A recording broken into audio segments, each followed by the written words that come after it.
Hi, we're here to talk today a little bit about the DVM 360 Leadership Challenges. And first I want to tell you a little bit about what exactly we're talking about. We have identified 4 major issues affecting the veterinary profession, and we are focusing on those issues throughout 2014 in all of our magazines, on our website, and in our iPad app from a variety of different perspectives, from a business perspective, medical perspective, news perspective, team perspective. So we're going to tell you a little bit about what those topics are and how we're going to be approaching them. My favorite of the 4 leadership challenges upcoming in 2014 is an ailing profession.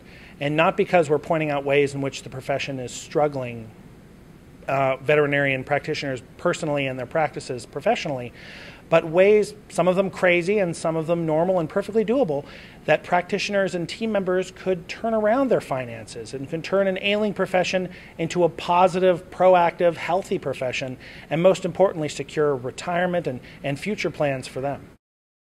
I wanted to talk about 2 different aspects that we'll be covering in 2014 that are somewhat related.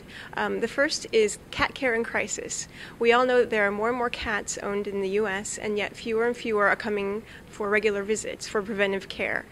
They come in when they're seriously ill and maybe it's too late to do something. So we want to help you find ways. All 4 of our publications, Veterinary Economics, Veterinary Medicine, DVM 360, and First Line, will be showing you ways you can show the value of bringing cats into practice and solutions you can use to make sure that more cats are being seen.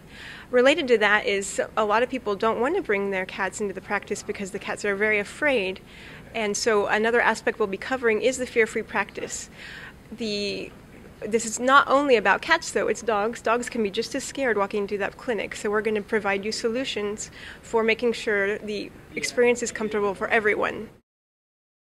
It's no secret that veterinarians are facing an intense level of pressure from other entities in their communities that seem to be ramping up veterinary services in a way that they haven't before, particularly shelters and humane societies providing a broader complement of veterinary services than they have before.